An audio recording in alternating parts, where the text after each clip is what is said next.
이 손으로 아들 하나는 지켜야지. 하루라도 가게 문 닫으면 안 돼. 내겐 이게 전부니까. 정근 씨, 오늘도 새벽부터 나왔구먼. 근데 얼굴이 왜 그렇게 어두워요? 무슨 일 있는 거 아냐? 아니에요. 그냥 조금 피곤해서 그래요. 남편을 잃고 반찬 가게 하나로 아들을 키워온 여인. 그러나 그녀 앞에 다시 찾아온 거대한 시련. 밀린 임대료, 그리고 아들의 돌이킬 수 없는 잘못. 눈물과 기도로 버텨온 그녀의 삶은 과연 어디로 흘러가게 될까요? 안녕하세요. 영상을 시작하기 전에 여러분의 작은 클릭 하나가 저희에게 큰 힘이 됩니다. 좋아요와 구독, 알림 설정은 모두 무료입니다. 여러분의 응원이 다음 이야기를 만들어갑니다. 그럼 오늘의 이야기 시작하겠습니다. 경기도 외곽의 작은 시장은 이른 아침부터 활기찬 소리로 가득했습니다.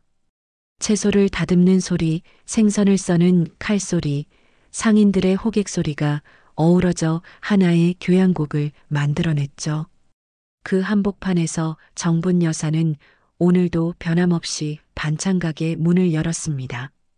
65세의 정분 여사는 허리가 굽었지만 손놀림만큼은 여전히 빨랐습니다.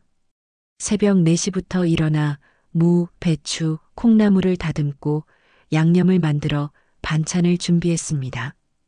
큰 솥에서 김치찌개를 끓이는 동안 작은 팬에서는 멸치를 볶고 다른 한쪽에서는 콩나물을 데쳤죠. 6시면 어김없이 가게 문을 열어젖혔습니다. 20평 남짓한 작은 가게 안에는 정분 여사가 정성스럽게 만든 반찬들이 가득했습니다. 김치찌개용 신김치, 고소한 콩나물 무침, 짭조름한 멸치볶음, 부드러운 두부조림, 매콤한 오징어 볶음, 달콤한 연근조림, 아삭한 도라지 무침까지 20가지가 넘는 반찬들이 진열대를 가득 채웠죠. 각각의 반찬마다 정분 여사만의 특별한 손맛이 들어가 있었습니다. 정분 씨, 오늘도 일찍 나왔네요. 진짜 부지런하십니다. 옆 가게 생선장수 만석이가 정분 여사의 가게 앞을 지나며 인사를 건넸습니다. 그래야죠. 손님들이 기다리시는데 늦으면 안 되잖아요.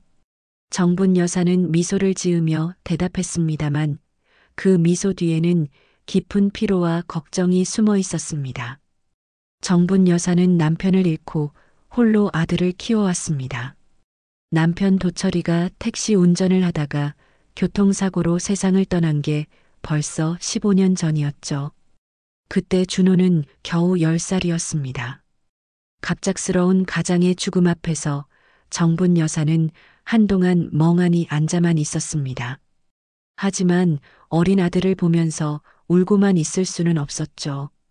정분 여사는 눈물 한 번 제대로 흘리지 못하고 아이를 위해 억척스럽게 살아왔습니다. 처음에는 남의 집 파출부를 했지만 수입이 너무 적었습니다. 그래서 시장에서 작은 반찬 가게를 시작했죠. 처음에는 반찬 만드는 법도 서툴러서 짜거나 싱겁거나 했지만 손님들의 조언을 들으며 조금씩 실력을 늘려갔습니다. 준호가 어렸을 때부터 이 반찬 가게 하나로 생계를 꾸려나갔습니다. 학교 준비물부터 학원비, 수학여행비, 대학 등록금까지 모든 것을 이 작은 가게에서 나오는 수입으로 해결해야 했습니다. 때로는 밤 12시까지 반찬을 만들고 새벽 4시에 일어나 또다시 준비하는 날들이 반복되었습니다. 손가락은 칼에 베이고 허리는 아프고 다리는 퉁퉁 부어올랐지만 정분 여사는 멈출 수 없었습니다. 준호만은 다른 아이들처럼 부족함 없이 키우고 싶었거든요. 아이가 친구들 앞에서 위축되지 않았으면 했습니다. 하나님, 오늘도 감사합니다. 이렇게 일할 수 있게 해주시고 건강 주셔서 고맙습니다. 정분 여사는 속으로 기도했습니다. 교회에 나간 지도 벌써 15년이 넘었죠. 남편이 세상을 떠나고 너무 힘들었을 때 시장 떡볶이 가게 영자 씨가 교회로 데려갔습니다. 처음에는 교회가 낯설었지만 성도들의 따뜻한 위로가 큰 힘이 되었습니다. 정분 여사는 그때부터 성경을 읽기 시작했고 말씀이 마음의 위로가 되었습니다. 특히 힘들 때마다 빌립보서 4장 13절을 되뇌었죠. 내게 능력 주시는 자 안에서 내가 모든 것을 할 수 있느니라. 이 말씀이 정분 여사에게는 살아갈 힘이었습니다. 아무리 힘들어도 아무리 막막해도 하나님께서 능력을 주시면 해낼 수 있다고 믿었거든요. 준호를 대학까지 보낸 것도 이렇게 15년을 버텨온 것도 모두 하나님의 은혜라고 생각했습니다. 여호와는 나의 목자시니 내게 부족함이 없으리로다. 시편 23편을 속으로 외우며 정분 여사는 오늘 하루를 시작했습니다. 그런데 마음 한편으로는 걱정이 자꾸만 밀려왔죠. 가게 임대료가 석 달째 밀려 있었습니다. 건물주 박 사장은 지난주에 찾아와서 돈 없으면 나가라며 소리를 질렀습니다. 정분 여사는 무릎까지 꿇으며 사정했지만 박 사장은 냉정했습니다. 사업이 자선 사업이냐? 다음 주까지 돈 안 가져오면 문 잠그겠다고 했죠. 반찬 재료비도 자꾸 올라갔습니다. 배추 한 포기가 작년보다 1,000원이나 올랐고 고추장, 참기름 같은 양념들도 가격이 뛰었습니다. 그런데 반찬 가격은 그대로였습니다.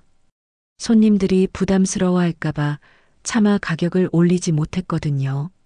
특히 단골 손님들은 오래전부터 같은 가격에 사가던 분들이라 미안해서 더욱 그랬습니다. 오전 10시쯤 단골 손님들이 하나둘 들어오기 시작했습니다. 정분 언니, 콩나물 무침 한 팩하고 멸치볶음 한 팩만 주세요. 영자 씨가 들어왔습니다. 영자 씨는 시장에서 떡볶이 가게를 하는 40대 여자로 정분 여사를 교회로 인도한 고마운 사람이었습니다. 네, 잠깐만요.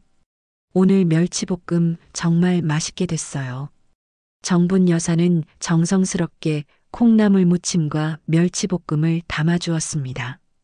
영자 씨, 얼굴이 좀 어두워 보이네요. 무슨 일 있어요? 아유, 뭐려. 그냥 요즘 장사가 안 되어서 그래요. 영자 씨는 깊은 한숨을 쉬었습니다.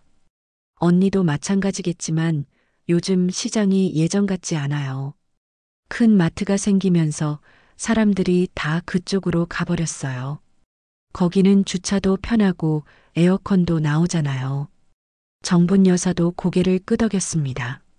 시장 입구에 대형마트가 생긴 게 작년 일이었는데 그 후로 시장 상황이 급격히 나빠졌습니다. 예전에는 줄을 서서 기다려야 했던 반찬들도 이제는 하루 종일 팔리지 않는 날이 많아졌습니다. 특히 젊은 손님들은 거의 찾아보기 어려웠죠. 모두 편리한 대형마트나 인터넷 쇼핑몰을 이용했습니다. 정분 여사는 인터넷은 잘 몰라서 그런 것들을 시도해 볼 수도 없었습니다. 점심시간이 되자 준호가 가게로 들어왔습니다. 엄마, 점심 드셨어요? 26살의 준호는 키가 크고 잘생겼지만 얼굴에 그늘이 져 있었습니다. 대학을 졸업한 지 벌써 1년이 넘었는데 아직 취업을 못했습니다. 매일 도서관에 가서 공무원 시험 공부를 한다고 했지만 정분 여사 눈에는 점점 지쳐가는 아들의 모습이 안타까웠습니다. 아직이야. 너는 도서관에서 공부하다 왔구나. 힘들지? 정분 여사는 아들을 보며 마음이 짠해졌습니다. 괜찮아요. 엄마가 더 힘드실 텐데. 준호는 어머니의 손을 보며 말했습니다. 거칠고 상처투성이인 어머니의 손이 마음 아팠습니다. 우리 준호 걱정 마. 엄마는 이렇게 일하는 게 좋아. 정분 여사는 아들 앞에서만큼은 힘든 내색을 하지 않으려 노력했습니다. 저녁이 되어 하루 장사를 마무리하면서 정분 여사는 장부를 들여다보았습니다. 오늘 매출은 6만 원이었습니다. 하루 재료비와 가게 운영비를 빼면 남는 게 거의 없었죠. 정분 여사는 가게 문을 잠그고 집으로 향했습니다. 골목길을 걸으면서 하늘을 올려다보았습니다. 별들이 반짝이고 있었죠. 하나님, 저는 정말 아무것도 할 수 없는 연약한 사람입니다. 하지만 주님께서는 능력을 주시는 분이시죠. 정분 여사는 평소와 같은 새벽 4시에 일어나 반찬 준비를 시작했습니다. 그런데 오늘따라 마음이 무거웠습니다. 어젯밤 준호가 집에 들어오지 않았거든요. 도서관에서 늦게까지 공부한다고 했는데 이렇게 밤을 새우고 안 들어온 적은 처음이었습니다. 주님, 우리 준호 무사하게 해주세요. 정분 여사는 배추를 다듬으면서 속으로 기도했습니다. 아들에 대한 걱정으로 손이 떨렸지만 그래도 가게는 열어야 했습니다. 하루 벌어 하루 사는 형편에 문을 닫을 수는 없었거든요. 평소보다 일찍 가게에 나와서 반찬들을 진열하고 있는데 휴대폰이 울렸습니다. 준호의 전화였습니다. 정분 여사는 급하게 전화를 받았습니다. 여보세요, 준호야? 어디 있어? 밤새 걱정했잖아. 전화기 너머로 들리는 준호의 목소리는 평소와 달리 떨리고 있었습니다. 엄마 죄송해요. 지금 친구 집에 있어요. 친구 집에? 갑자기 왜? 무슨 일 있었어? 정분 여사는 불안한 마음에 목소리가 높아졌습니다. 한참 동안 준호는 말을 하지 못했습니다. 그러더니 떨리는 목소리로 말했습니다. 엄마, 저 큰일 났어요. 빚쟁이들한테 쫓기고 있어요. 정분 여사는 순간 눈앞이 캄캄해졌습니다. 뭐라고? 빚쟁이? 너가 언제 빚을? 친구 보증을 잘못 썼어요. 그 친구가 사업하는데 보증인이 필요하다고 해서 준호의 목소리는 점점 작아졌습니다. 그런데 그 친구가 사업에 실패해서 야반도주했어요. 이제 저한테 돈을 달라고. 정분 여사는 다리에 힘이 풀려 주저앉을 뻔했습니다. 가게 앞 플라스틱 의자에 털썩 앉으며 물었습니다. 얼마나 되는데? 5천만 원이에요.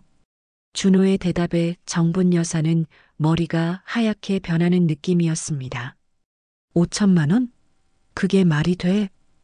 정분 여사의 목소리는 떨렸습니다. 너는 내 아버지처럼 되려고 작정했니? 준호의 아버지 도철이도 친구 보증을 잘못 써서 가정이 어려워진 적이 있었습니다. 그때의 기억이 정분 여사에게는 너무나 생생했습니다. 남편은 그 스트레스로 술을 마시기 시작했고 결국 음주운전으로 사고를 당해 세상을 떠났었거든요. 엄마, 정말 죄송해요. 저도 몰랐어요. 형준이가 그럴 줄은 준호는 울먹이는 목소리로 말했습니다. 정분 여사는 가슴이 터질 것 같았습니다. 이미 가게 임대료도 석 달이나 밀린 상황에서 5천만 원이라니. 그것도 사채업자들이라고 했으니 이자는 얼마나 될지 상상도 안 됐습니다. 지금 어디 있다고 했지? 집으로 와. 당장 와. 정분 여사는 간신히 정신을 차리고 말했습니다. 엄마, 저 지금 못 가요. 그 사람들이 집 앞에서 기다리고 있대요. 준호는 더욱 떨리는 목소리로 말했습니다. 어제 저녁에 집에 찾아와서 난리를 쳤대요. 이웃 사람들한테 민폐 끼칠까봐 나온 거예요. 정분 여사는 눈물이 쏟아지려 했지만 꾹 참았습니다. 지금은 울 때가 아니었습니다. 아들을 구해야 했습니다. 알았다. 엄마가 뭔가 방법을 찾아볼게. 너는 거기서 조심하고 있어. 정분 여사는 전화를 끊고 멍하니 앉아 있었습니다. 그때 옆 가게 만석이가 지나가다 정분 여사를 보고 다가왔습니다. 정분 씨, 얼굴이 왜 그래요? 무슨 일 있어요? 정분 여사는 차마 아들 이야기를 할 수 없어서 그냥 고개를 저었습니다. 아니에요. 그냥 몸이 좀 안 좋아서. 하지만 만석이는 정분 여사가 뭔가 큰 걱정이 있다는 걸 알 수 있었습니다. 뭐 도와드릴 일 있으면 언제든 말씀하세요. 이웃끼리 도와야죠. 만석이가 가고 나서 정분 여사는 가게를 잠시 비우고 집으로 향했습니다. 정말로 사채업자들이 집 앞에서 기다리고 있었습니다. 검은 차 한 대가 집 앞 골목에 주차되어 있고 차 안에서 2명의 남자가 담배를 피우고 있었습니다. 정분 여사는 숨을 고르고 그들에게 다가갔습니다. 저기요, 혹시 우리 아들 찾으시는 분들이세요? 차에서 내린 남자는 40대 정도로 보였고 얼굴에 흉터가 있었습니다. 아, 준호 어머니시군요. 아들 어디 있어요? 아들이 무슨 잘못을 했는지 저한테 얘기해 주세요. 정분 여사는 최대한 차분하게 말했습니다. 잘못요? 빚 안 갚는 게 잘못 아닌가요? 남자는 비웃으며 말했습니다. 친구 보증 서놓고 이제 와서 모른 척하면 되는 거예요? 얼마나 되는지 알려주시면 제가 갚겠습니다. 정분 여사는 떨리는 목소리로 말했습니다. 원금이 3천만 원인데 이자까지 합쳐서 지금 5천만 원이에요. 한 달 더 늦으면 7천만 원이 되고요. 남자는 차갑게 말했습니다. 정분 여사는 현기증이 났습니다. 5천만 원도 천문학적인 숫자인데 이자가 이렇게 빨리 불어나다니. 일주일 드릴게요. 일주일 안에 준비하겠습니다. 정분 여사는 간신히 말했습니다. 일주일? 할머니, 농담하세요? 돈 없으면 아들 내놓으세요. 남자는 협박하듯 말했습니다. 제발이요. 일주일만 시간을 주세요. 정말 준비하겠습니다. 정분 여사는 거의 애원하듯 말했습니다. 남자들은 서로 눈을 마주치더니 한 명이 말했습니다. 좋아요. 대신 담보가 있어야겠는데요. 반찬 가게 하신다면서요? 그거 넘기시죠. 정분 여사는 가슴이 철렁 내려앉았습니다. 가게는 자신의 생명줄이었습니다. 가게가 없으면 어떻게 살아갈 수 있을까요? 그때 교회에서 들었던 말씀이 문득 떠올랐습니다. 내게 능력 주시는 자 안에서 내가 모든 것을 할 수 있느니라.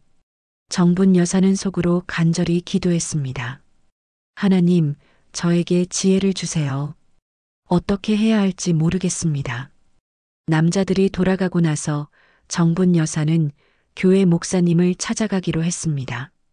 지금 상황에서는 하나님의 도움 외에는 다른 방법이 없었습니다.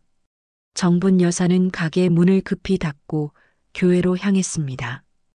평소 같으면 오후 늦게까지 장사를 해야 하지만 지금은 그럴 여유가 없었습니다. 아들의 목숨이 걸린 문제였거든요. 교회에 도착했을 때는 오후 2시였습니다. 김 목사님은 사무실에서 다음 주 설교 준비를 하고 계셨습니다. 정분 여사가 문을 두드리자 목사님은 반갑게 맞아주셨죠. 아, 정분 권사님. 웬일로 이 시간에 오셨어요? 얼굴이 안 좋아 보이시는데 무슨 일 있으세요? 정분 여사는 목사님 앞에 앉자마자 눈물이 쏟아졌습니다. 그동안 꾹 참아왔던 눈물이 터져 나온 것이었습니다.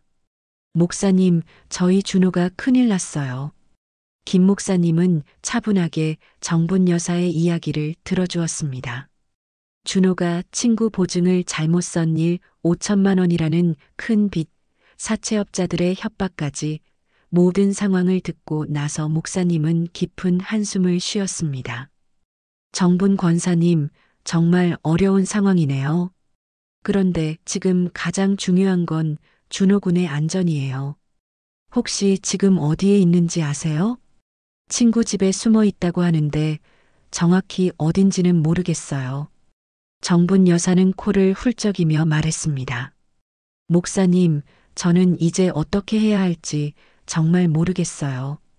가게 임대료도 못 내고 있는데 5천만 원이라니. 김 목사님은 정분 여사의 손을 잡고 위로했습니다. 권사님, 지금 마음이 급하시겠지만 차근차근 해결책을 찾아봅시다. 먼저 경찰서에 신고부터 해야 할 것 같아요. 경찰서요? 그런데 우리 준호가 실제로 보증을 선 게 맞거든요. 그럼 저희가 갚아야 하는 거 아닌가요? 정분 여사는 법적인 일을 잘 몰라서 혼란스러워했습니다. 보증을 섰다고 해도 사채업자들이 협박하는 건 불법이에요. 일단 경찰에 신고하고 법적인 조언을 받아보는 게 좋겠어요. 김 목사님이 조언했습니다. 그때 정분 여사의 휴대폰이 울렸습니다. 준호에게서 온 문자였습니다. 엄마, 그 사람들이 형준이를 찾아냈대요. 지금 형준이한테서 돈을 받아내려고 하는데 형준이도 돈이 없어서 더 큰일 날 것 같아요. 저 나가볼게요. 정분 여사는 깜짝 놀라며 즉시 준호에게 전화를 걸었습니다. 준호야, 나가면 안 돼. 위험해. 하지만 전화는 꺼져 있었습니다. 정분 여사는 패닉 상태가 되었습니다. 목사님, 우리 준호가 그 사람들한테 나간대요. 어떡하죠? 김 목사님도 심각한 표정이 되었습니다. 지금 당장 경찰서로 가야겠어요. 제가 같이 가겠습니다. 두 사람은 급히 경찰서로 향했습니다. 경찰서에 도착해서 상황을 설명하자 담당 경찰관이 말했습니다.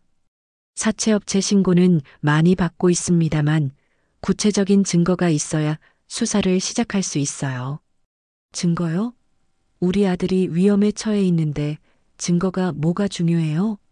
정분 여사는 답답해하며 소리를 높였습니다. 어머님 마음은 이해하지만 법적 절차가 있거든요.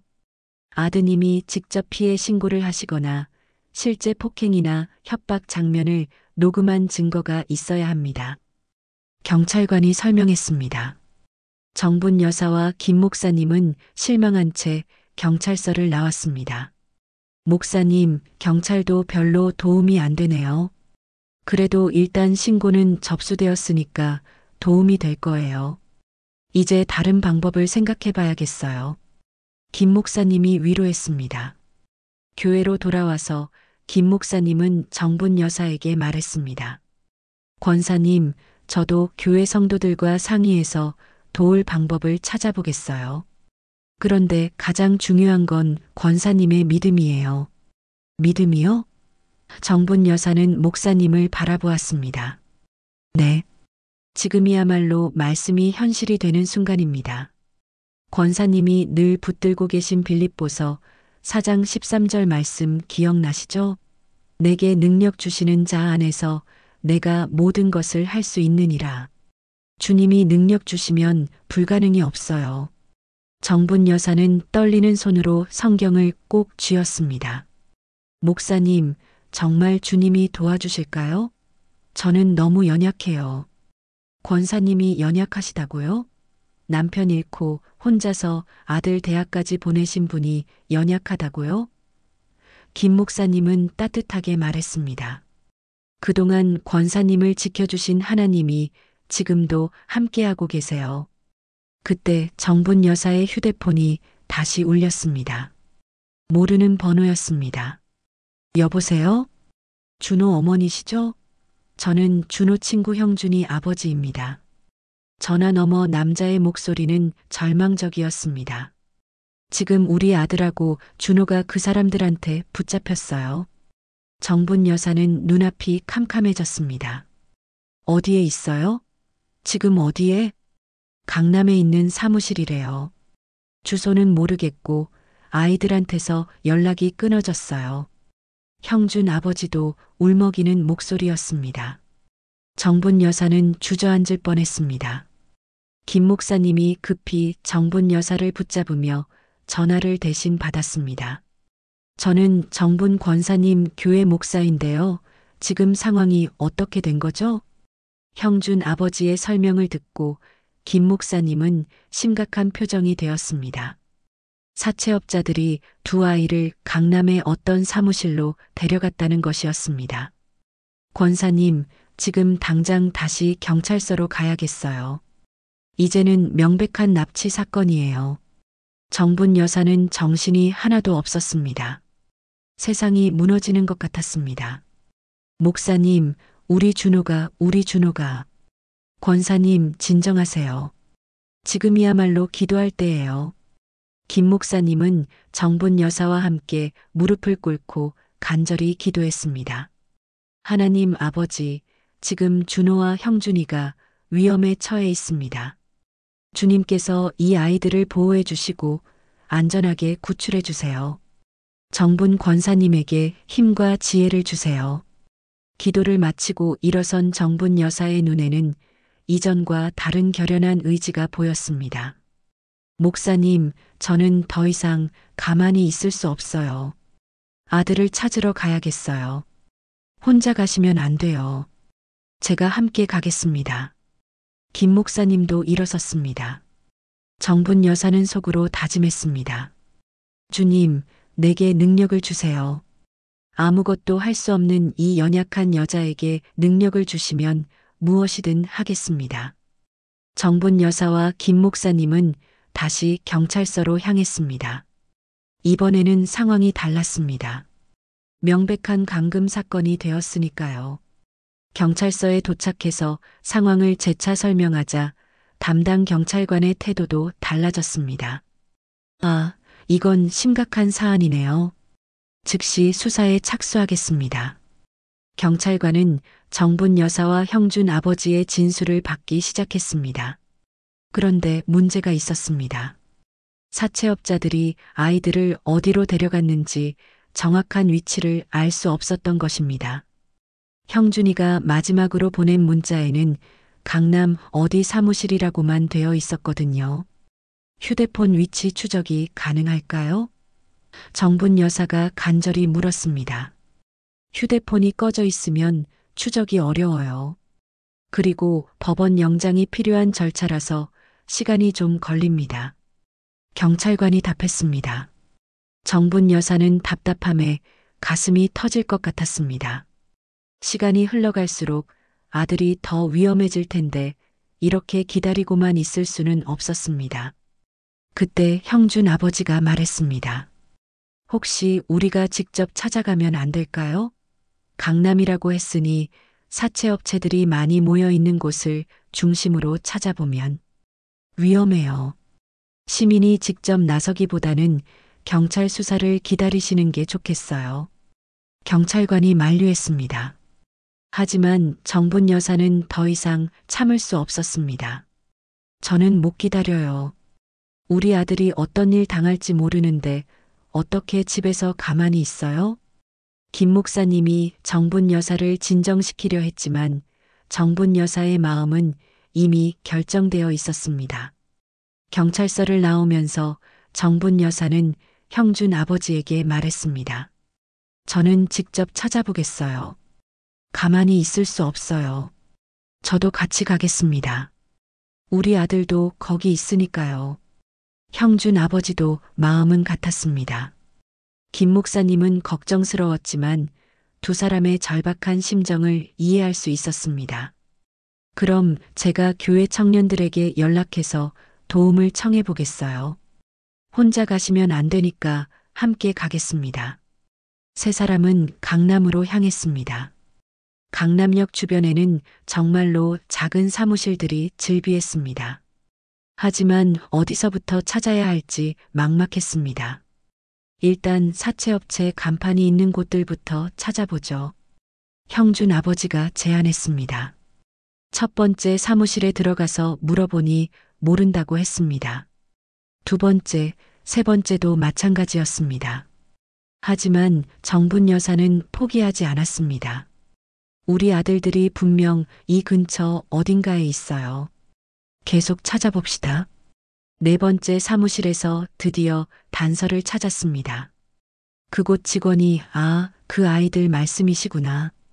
위층 500이 형한테 끌려간 것 같던데라고 귀띔해 주었습니다. 위층이요? 몇 층이요? 정분 여사가 급하게 물었습니다. 3층이요. 그런데 혼자 가시면 위험해요. 500이 형은 성격이 더러워요. 정분 여사는 계단을 뛰어 올라갔습니다. 김 목사님과 형준 아버지도 뒤따랐습니다. 3층에 도착하니 대한대부업체라는 간판이 걸린 사무실이 있었습니다. 문을 열고 들어가니 정분 여사가 오전에 만났던 흉터 남자가 책상에 앉아 있었습니다. 그리고 구석에서 준호와 형준이 움츠리고 앉아 있었습니다. 아, 준호 어머니 오셨네. 어서 오세요. 흉터 남자는 비웃으며 말했습니다. 우리 아들들 놔주세요. 정분 여사는 달려가려 했지만 다른 남자가 막아섰습니다. 놓아달라고요? 돈부터 가져오시죠. 5천만 원 어디 있어요? 정분 여사는 가슴이 찢어질 것 같았습니다. 준호는 얼굴에 멍이 들어 있었고 형준이도 울고 있었습니다. 제발이요. 돈은 제가 마련할 테니까 아이들만 보내주세요. 정분 여사는 거의 애원하듯 말했습니다. 마련한다고요? 뭘로요? 흉터 남자는 코웃음을 쳤습니다. 반찬 가게 하나 가지고 5천만 원을 어떻게 마련해요? 그때 김 목사님이 나섰습니다. 저희가 법적으로 해결하겠습니다. 지금 경찰에도 신고했고요. 법적으로? 목사님, 여기서 법 타령하실 거예요? 돈 빌려간 건 사실이잖아요. 흉터 남자는 더욱 비웃었습니다. 정분 여사는 무너져 내릴 뻔했습니다. 정말로 어떻게 해야 할지 모르겠었습니다. 그런데 그때 속에서 용기가 솟아올랐습니다. 좋아요. 제가 대신 갚겠어요. 가게라도 넘겨드릴게요. 정분 여사가 떨리는 목소리로 말했습니다. 엄마 안 돼요. 준호가 소리쳤습니다. 그 가게는 엄마의 전부잖아요. 너보다 중요한 게 어디 있니? 정분 여사는 눈물을 흘리며 아들을 바라보았습니다. 흉터 남자는 서류를 꺼내며 말했습니다. 그럼 여기에 도장 찍으세요. 가게 소유권 이전 서류예요. 정분 여사는 떨리는 손으로 도장을 꺼냈습니다. 이 가게는 15년간 자신의 전부였습니다. 남편이 죽고 아들을 키우며 살아온 삶의 터전이었습니다. 하지만 아들을 위해서라면 포기할 수 있었습니다. 도장을 종이에 찍으려는 그때 갑자기 사무실 문이 벌컥 열렸습니다.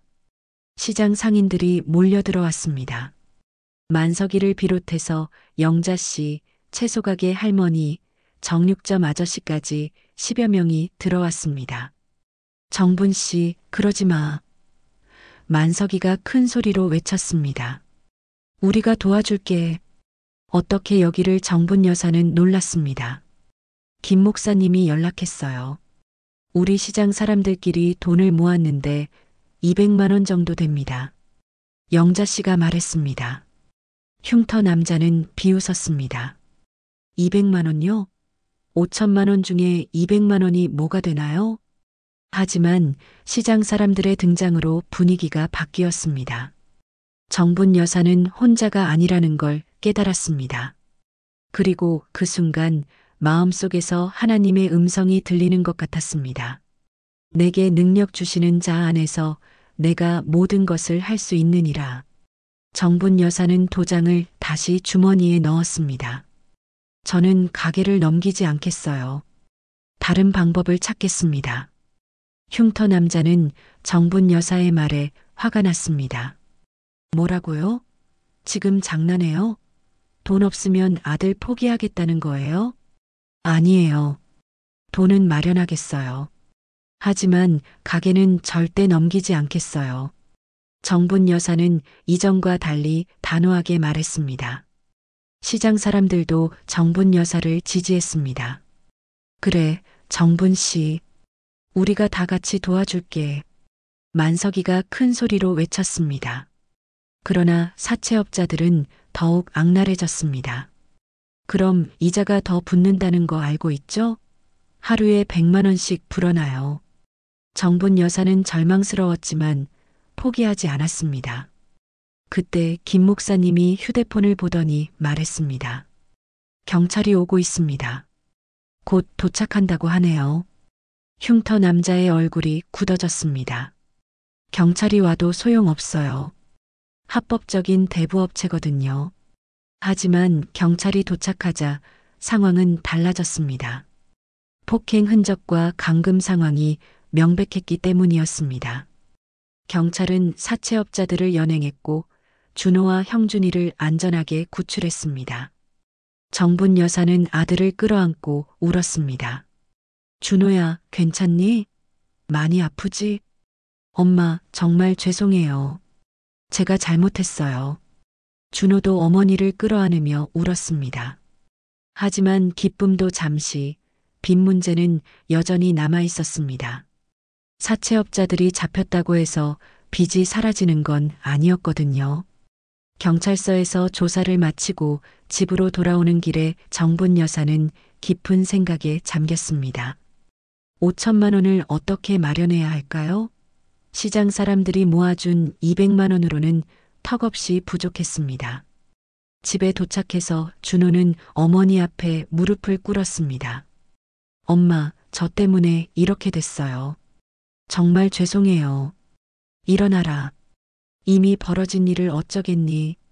이제는 해결책을 찾아야지. 정분 여사는 아들을 일으키며 말했습니다. 그날 밤 정분 여사는 잠들지 못하고 기도했습니다. 하나님, 저에게 지혜를 주세요. 어떻게 해야 할지 정말 모르겠습니다. 새벽이 되자 정분 여사는 결심했습니다. 친척들에게 도움을 요청해 보기로 한 것입니다.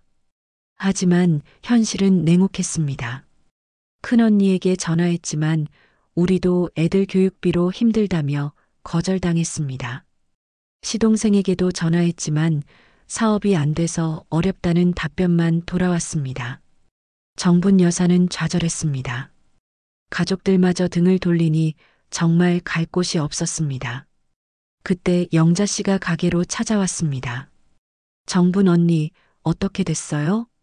정분 여사는 상황을 설명했습니다. 영자 씨는 안타까워하며 말했습니다. 언니, 우리 시장 사람들이 더 모아보려고 하는데 한계가 있을 것 같아요. 그때 정분 여사에게 한 가지 아이디어가 떠올랐습니다. 영자 씨, 우리가 시장에서 바자회를 열면 어떨까요?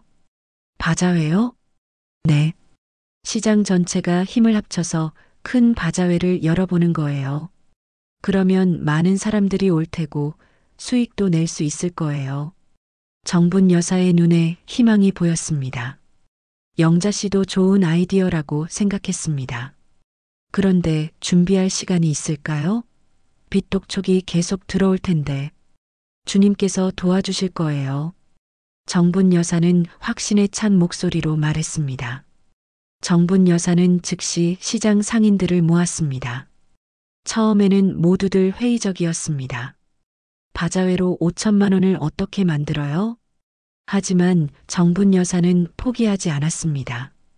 여러분, 저 혼자서는 절대 할 수 없어요. 하지만 우리 모두가 힘을 합치면 불가능한 일도 가능하다고 믿어요. 정분 여사의 간절함에 감동한 상인들은 하나씩 동참하기 시작했습니다. 만석이는 생선을 저렴하게 공급하겠다고 했고 채소가게 할머니는 채소를, 정육점 아저씨는 고기를 제공하겠다고 했습니다.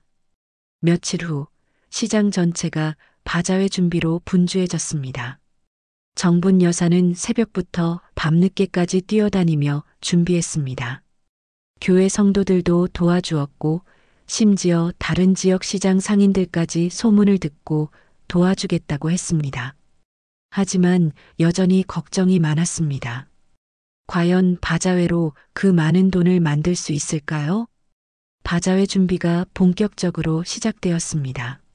정분 여사는 새벽 3시부터 일어나 준비를 했습니다.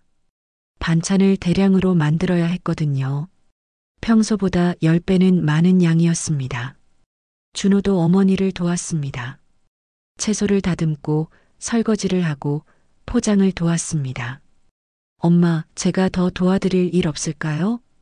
내가 건강한 게 엄마한테는 가장 큰 도움이야. 정분 여사는 아들을 보며 미소 지었습니다. 시장 상인들의 단합은 정말 놀라웠습니다. 평소에는 경쟁 관계였던 반찬 가게들도 힘을 합쳤습니다. 서로 레시피를 공유하고 재료도 나눠가며 준비했습니다. 김 목사님도 교회 성도들을 동원해서 홍보에 나섰습니다. 전단지를 만들어 배포하고 지역 신문에도 기사가 실렸습니다. 시장 상인들의 따뜻한 이웃사랑이라는 제목으로 말이죠. 하지만 준비 과정이 순탄하지만은 않았습니다. 바자회를 며칠 앞두고 큰 문제가 생겼습니다. 날씨 예보에 비가 온다고 나온 것이었습니다. 비가 오면 어떡하죠? 영자 씨가 걱정했습니다. 텐트를 더 준비해야겠어요. 만석이가 말했습니다. 정분 여사는 하늘을 보며 기도했습니다. 하나님, 제발 바자회 날에는 좋은 날씨 주세요. 드디어 바자회 당일이 되었습니다. 다행히 비는 내리지 않았지만 하늘이 흐렸습니다. 정분 여사는 새벽 5시부터 나와서 준비를 시작했습니다. 오전 9시에 바자회가 시작되었습니다. 처음에는 사람이 별로 없어서 걱정했는데 10시쯤부터 사람들이 몰려들기 시작했습니다. 어머, 여기 반찬 정말 맛있네요. 한 아주머니가 정분 여사의 반찬을 맛보고는 깜짝 놀랐습니다. 감사해요. 정성스럽게 만들었어요. 정분 여사는 정중하게 인사했습니다. 점심시간이 되자 인파가 더욱 몰렸습니다. 정분 여사가 준비한 반찬들이 하나둘 팔려나가기 시작했습니다. 다른 가게 반찬들도 마찬가지였습니다. 정분 언니 대박이에요. 영자 씨가 신나서 소리쳤습니다. 하지만 정분 여사는 여전히 불안했습니다. 아무리 잘 팔려도 5천만 원을 만들 수 있을까요? 오후에는 더욱 놀라운 일이 일어났습니다. 텔레비전 방송국에서 취재를 나온 것이었습니다. 시장 상인들의 따뜻한 이웃사랑 이야기가 화제가 되었거든요. 정분 여사님, 인터뷰 좀 해주실 수 있을까요? 기자가 다가왔습니다. 정분 여사는 떨렸지만 용기를 내서 인터뷰에 응했습니다. 저는 그냥 평범한 반찬가게 아주머니예요. 하지만 어려운 일이 생겼을 때 이렇게 많은 분들이 도와주셔서 정말 감사해요. 인터뷰가 방송된 후 더 많은 사람들이 몰려왔습니다. 심지어 다른 지역에서도 사람들이 찾아왔습니다. 바자회 소식이 인터넷을 통해 빠르게 퍼져나갔거든요. 해가 지고 바자회가 끝날 무렵 상인들은 하루 매출을 계산해 보았습니다. 결과는 놀라웠습니다. 총 매출이 3천만 원이 넘었던 것입니다. 정말 대단해요. 만석이가 흥분해서 말했습니다. 하지만 순수익은 그보다 적었습니다. 재료비와 준비 비용을 빼고 나니 2천만 원 정도였습니다. 시장 사람들이 전에 모아준 200만 원과 합쳐도 2,200만 원이었습니다. 아직 부족하네요. 영자 씨가 아쉬워했습니다. 정분 여사도 실망했지만 포기하지 않았습니다. 괜찮아요. 이것만으로도 큰 도움이 돼요. 나머지는 다른 방법을 찾아보겠어요. 그런데 그때 놀라운 일이 일어났습니다. 바자회 소식을 들은 전국 각지의 사람들이 성금을 보내기 시작한 것입니다. 정분 여사님, 우체국에서 왔습니다. 성금이 많이 왔어요. 우체부 아저씨가 큰 봉투를 들고 왔습니다. 봉투를 열어보니 전국 각지에서 보낸 성금이 들어 있었습니다. 10만 원, 5만 원, 심지어 1,000원까지 보내준 분들도 있었습니다. 편지도 함께 들어 있었습니다. 힘내세요. 응원합니다. 어머니의 사랑에 감동했습니다. 작은 정성이지만 보탭니다. 정분 여사는 편지들을 읽으며 눈물을 흘렸습니다. 정말 고마운 분들이네요. 며칠 동안 성금이 계속 들어왔습니다. 액수를 계산해 보니 놀랍게도 3천만 원이 넘었습니다. 바자회 수익금과 합치면 5천만 원을 넘어섰습니다. 정분 언니 됐어요. 빚을 갚을 수 있어요. 영자 씨가 기뻐서 소리쳤습니다. 정분 여사는 무릎을 꿇고 감사 기도를 드렸습니다. 하나님 감사합니다. 정말 기적입니다. 하지만 아직 끝나지 않았습니다. 사채업자들이 경찰서에서 나온 후 다시 협박을 시작했거든요. 사채업자들이 다시 나타났습니다. 이번에는 더욱 교활했습니다. 경찰 수사를 받은 후라 직접적인 협박은 피하고 법적인 방법을 내세웠습니다. 정분 씨, 우리도 합법적으로 하려고 해요. 변호사 통해서 소송을 걸겠어요. 흉터 남자가 냉정하게 말했습니다. 정분 여사는 당황했습니다. 소송이라는 말 자체가 무서웠거든요. 소송요? 저희가 돈 준비했다고 했잖아요. 준비했다고요? 언제요? 벌써 한 달이 넘었는데 이자까지 합치면 7천만 원이 됐어요. 정분 여사는 깜짝 놀랐습니다. 7천만 원이요? 그럴 수가 있어요? 계약서에 다 나와 있어요. 연체료까지 포함해서 계산하면 그래요. 흉터 남자는 서류를 내밀었습니다. 정분 여사는 서류를 보며 절망했습니다. 복잡한 법적 용어들로 가득 찬 계약서를 이해할 수 없었습니다. 겨우 돈을 마련했다고 생각했는데 또다시 부족해진 것입니다. 이건 너무 불합리해요. 준호가 화를 내며 나섰습니다. 불합리하다고요? 법적으로 정당한 거예요. 싫으면 법원에서 보죠. 흉터 남자는 비웃으며 나갔습니다. 정분 여사는 주저앉았습니다. 어떻게 이럴 수가 있지? 하나님, 왜 이렇게 어려운 거예요? 김 목사님이 달려왔습니다. 상황을 듣고 나서 분노했습니다. 이건 명백한 불법 고리대금업이에요. 법적으로 대응해야 합니다. 목사님, 저희 같은 사람이 법정에서 이길 수 있을까요? 정분 여사는 의기소침해했습니다. 걱정 마세요. 교회에서 변호사를 구해드릴게요. 그리고 이런 사건은 언론의 관심을 받으면 유리해집니다. 김 목사님이 위로했습니다. 며칠 후 정말로 사채업자들이 소송을 걸었습니다. 법원에서 조정 기일을 잡았다고 통보가 왔습니다. 정분 여사는 법원이라는 곳 자체가 무서웠습니다. 준호야, 엄마가 법원에 가본 적이 없어서 무서워. 정분 여사는 솔직하게 말했습니다. 엄마, 저도 처음이지만 함께 가요. 그리고 목사님이 변호사님도 구해주셨으니까 걱정 마세요. 준호가 어머니를 위로했습니다. 법원 조정 당일 정분 여사는 떨리는 마음으로 법원에 갔습니다. 김 목사님과 교회에서 구해준 변호사, 그리고 시장 상인들까지 함께 갔습니다. 조정실에는 사채업자들과 그들의 변호사가 앉아 있었습니다. 분위기가 매우 경직되어 있었습니다. 조정위원이 말했습니다. 양측의 주장을 들어보겠습니다.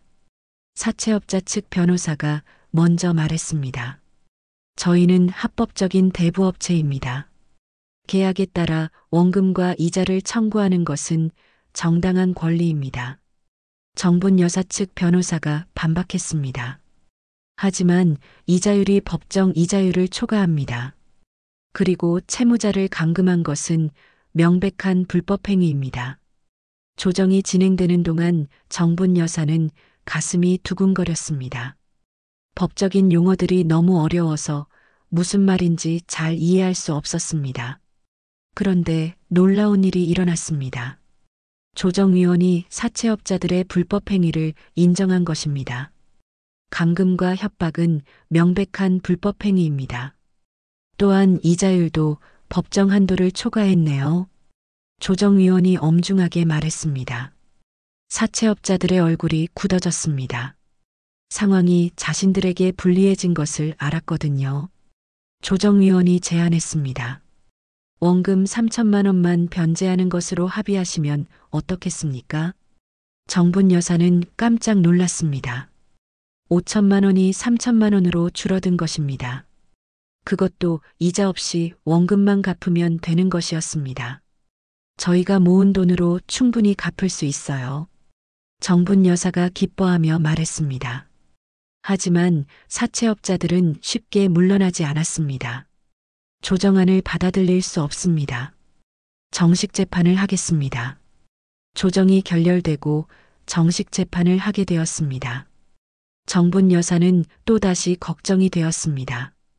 그런데 며칠 후 놀라운 소식이 들려왔습니다. 검찰에서 사채업자들을 불법 고리대 금업 혐의로 기소한 것입니다. 정분 여사 사건이 언론에 보도되면서 검찰 수사가 시작된 것이었습니다. 정분 언니, 이제 걱정 끝이에요. 영자 씨가 기뻐하며 소식을 알려주었습니다. 정분 여사는 무릎을 꿇고 감사 기도를 드렸습니다. 하나님, 정말 감사합니다. 주님께서 싸워주셨어요. 몇 주 후 놀라운 소식이 들려왔습니다. 사채업자들이 재판에서 유죄 판결을 받고 실형을 선고받은 것입니다.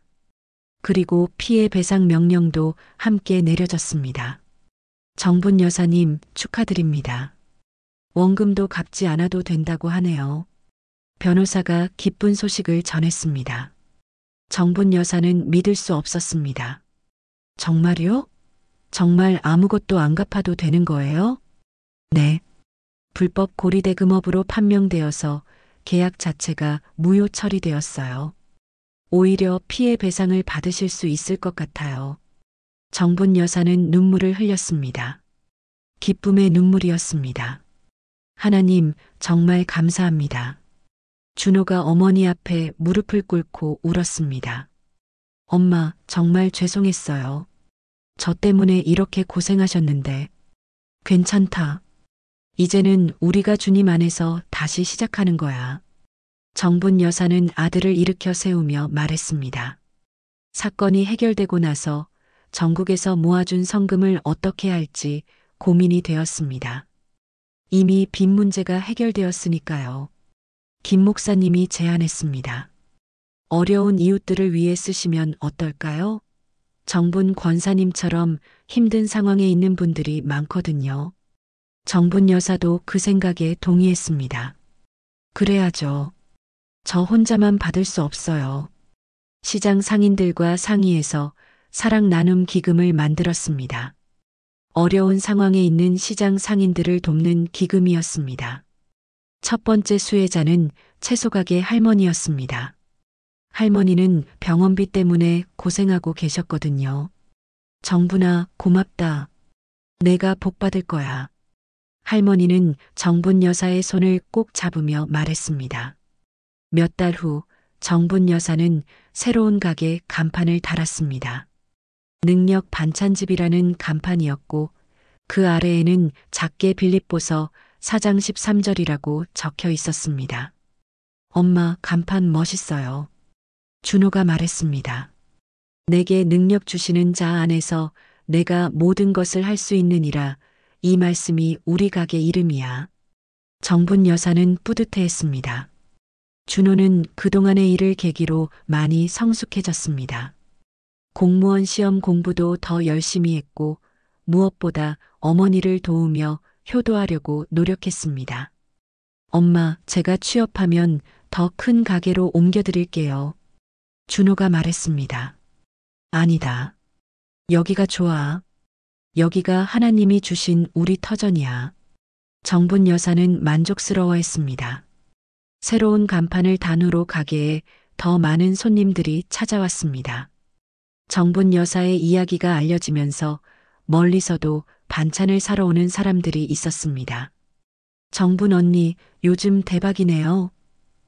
영자 씨가 부러워했습니다. 다 하나님 은혜지. 나 혼자 힘으로는 절대 못했을 일이야. 정분 여사는 겸손하게 말했습니다. 어느 날 저녁 가게 문을 닫고 집으로 가는 길에 정분 여사는 하늘을 올려다보았습니다. 별들이 반짝이고 있었습니다. 나는 약했지만 주님 안에서 강했다. 나는 할 수 없었지만 주님이 하셨다. 정분 여사는 속으로 고백했습니다. 준호도 어머니 옆에서 같은 하늘을 바라보며 말했습니다. 엄마, 저도 이제 믿어요. 하나님이 정말 계시는 것 같아요. 그래, 우리 준호도 이제 하나님을 믿는구나. 정분 여사는 아들의 어깨를 다독이며 미소 지었습니다. 그날 밤 정분 여사는 감사 기도를 드렸습니다. 하나님, 저같이 부족한 사람을 사용해 주셔서 감사합니다. 앞으로도 주님만 의지하며 살아가겠습니다. 시장은 여전히 활기찼고 정분 여사의 능력 반찬집도 손님들의 발길이 끊이지 않았습니다. 무엇보다 정분 여사의 마음에는 평안이 가득했습니다. 내게 능력 주시는 자 안에서 내가 모든 것을 할 수 있느니라. 이 말씀이 이제는 정분 여사의 삶 전체가 되었습니다. 오늘의 이야기 어떠셨나요? 정분 여사의 이야기가 마음에 와닿으셨다면 좋아요와 구독으로 함께 힘을 모아주세요. 그 응원이 다음 편을 이어가는 가장 큰 원동력이 됩니다. 다음 이야기에서 뵙겠습니다. 고맙습니다.